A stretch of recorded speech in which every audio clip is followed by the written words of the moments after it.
Good morning. Today is the 22nd day of Shvat and I believe the 1st of February.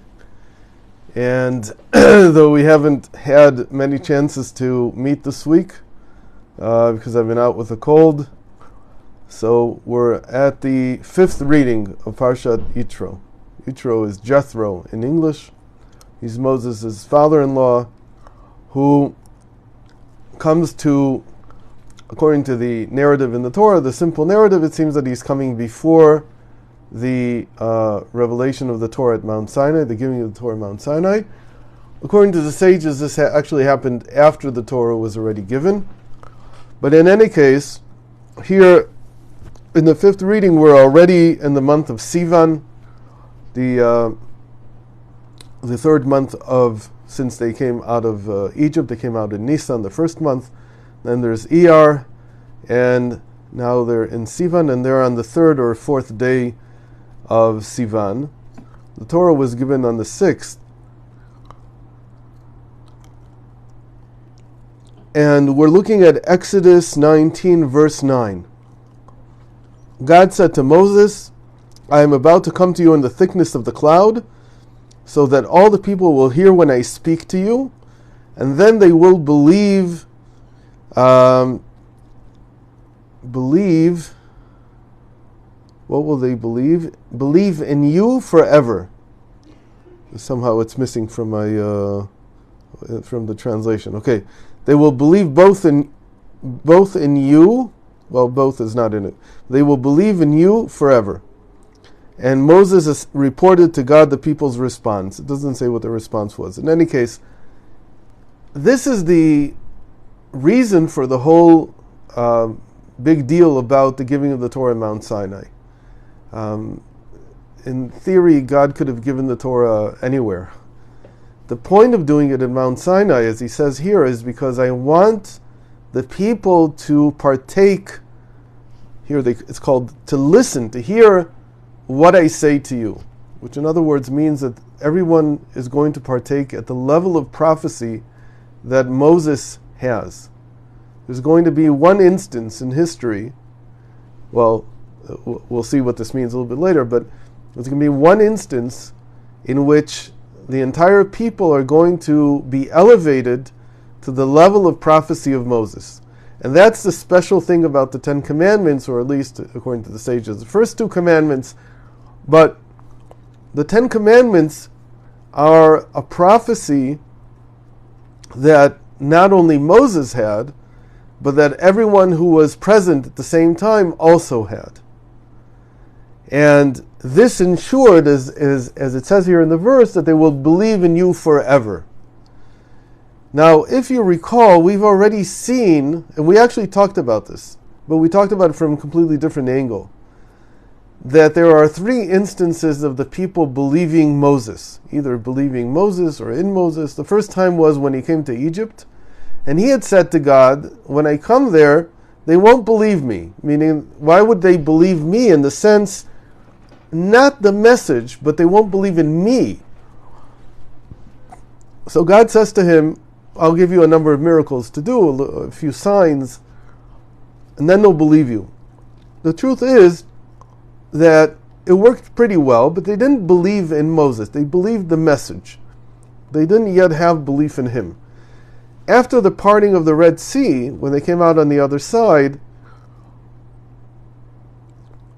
then it says, "Vayaminu b'Hashem v'Moshe avdo." They believed in Moses, in God, and in Moses, his messenger, his servant. That was already a step forward, because here they already have some belief in Moses himself. And now comes the culmination of this, and these are the only 3 times that faith is mentioned in general, not just faith in Moses. Faith is always somehow related until now to Moses. A little later it'll be faith in other things as well, but here it's Moses. And here at this is the goal, is to get them to believe in you forever. And that even that statement needs to be understood. What do you mean, believe in Moses forever? You could say believe in the Torah forever, but that's not what he says. He doesn't say they'll believe in in the Torah forever. He says they'll believe in you forever. And that's almost like, why? Why is this whole thing a build-up of faith in Moses, not faith in God's message? Maybe we would have thought that should be the goal of the Torah. That should be what the Torah stresses. Belief in the Torah, the belief in the message. Why are we focusing on the messenger? So first of all, this is not so easy for a lot of people to swallow at first. That there has to be belief in the messenger as well. Why is this though? What does it mean to believe in him forever?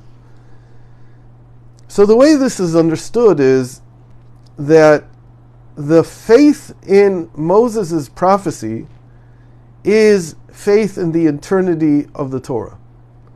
They really go hand in hand, and we have to understand this, what this exactly means. If the Torah was not related to a person, then we would see the Torah as a closed text, a text frozen in time. There's a certain moment when it was given, and that's all there is. And so you embalm it, you want to put it in gold lettering, whatever you want to do with it. But when you say that the Torah is the Torah of Moses, there is an intellect, there is a person, there is a personality in the world who brought the Torah down. What you're saying is exactly that the Torah is not something that's frozen in time.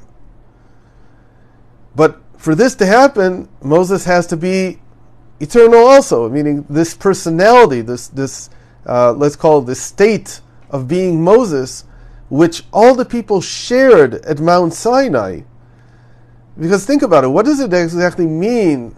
It's impossible for two prophets to have the same prophecy. The whole point is even that if two prophets have the same prophecy, one of them is liable for death. He can't voice it because it belongs to the other prophet.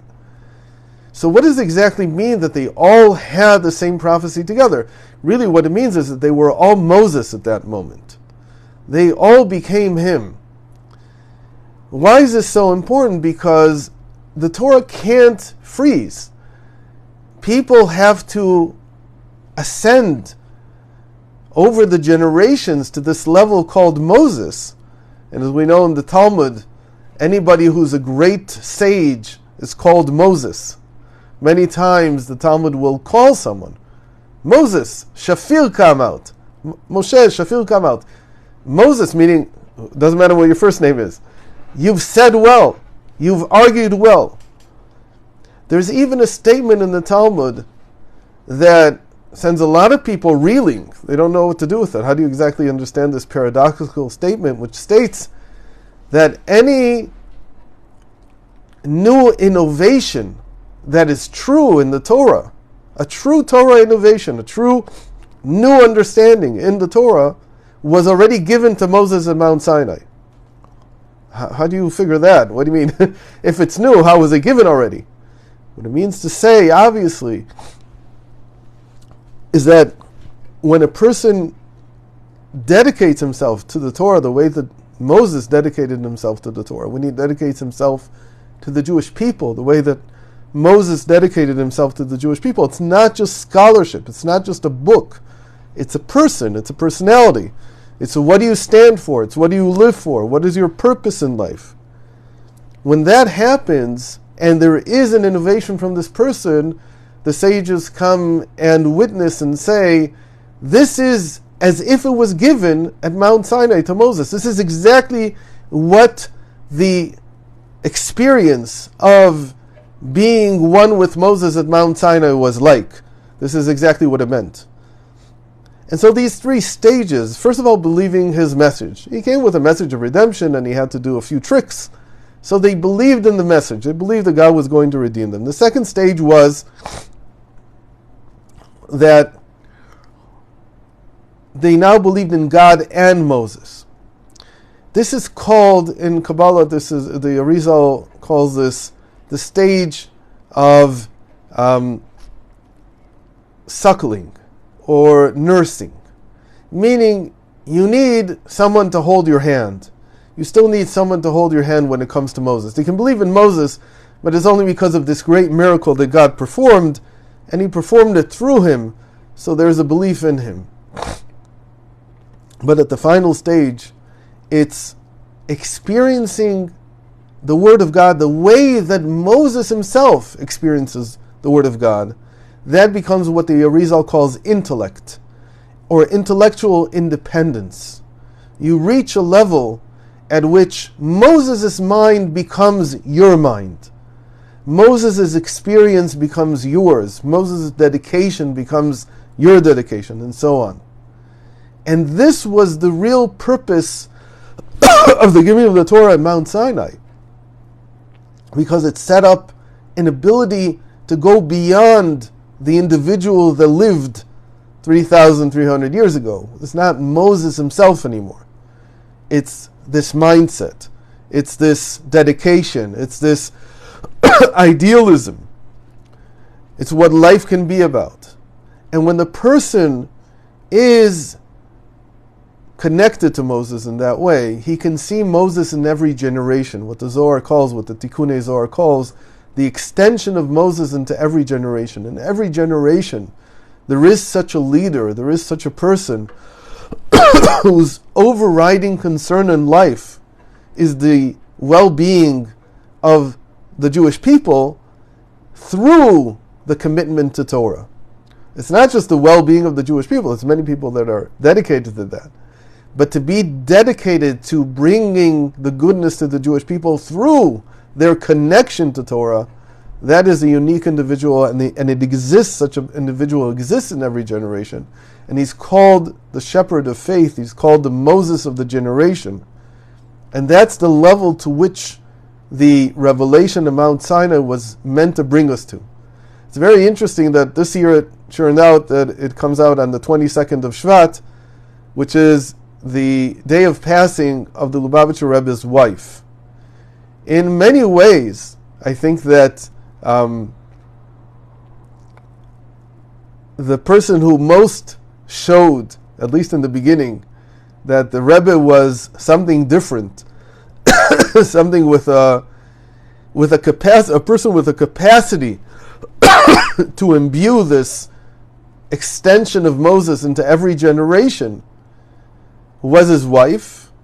And we see that indeed when she passed away, the Rebbe changed. He didn't act the same way. He changed a lot of his conduct. And this has a lot to do with how our generations are different from the time of the original extension of Moses himself. We remember that Moses himself, again, if this happened after the giving of the Torah, then at the giving of the Torah, Moses was alone. He wasn't there with his wife. His wife was still in Midian, and only after that, his father-in-law Yitro brought her into the wilderness. So according to the sages, that actually happened after the giving of the Torah, but it means that Moses was alone during the giving of the Torah. But in our generation, there is a direct connection between the Moses of the generation and his wife. He can't stand alone. And when he finds himself alone, the conduct changes, the ability to get the message across changes, things change in a very crucial way. And in that respect, there's a lot to discuss about how the passing of the Rebbetzin, of the Lubavitcher Rebbe's wife, changed the conduct of the Rebbe himself. But again, the point here is that we need to graduate to this level of intellectual independence, of being able to understand that Moses is not just the individual that lived 3,300 years ago, but rather what churns the Torah into something alive, into something that flourishes and develops and continues to be relevant in every generation, is the fact that there is such a mindset called the Moses of the generation. And there is such a mindset that every person who is dedicated to studying Torah becomes one with this mindset of Moses. Thanks for joining today. I hope to see you tomorrow, and hope I sound better tomorrow.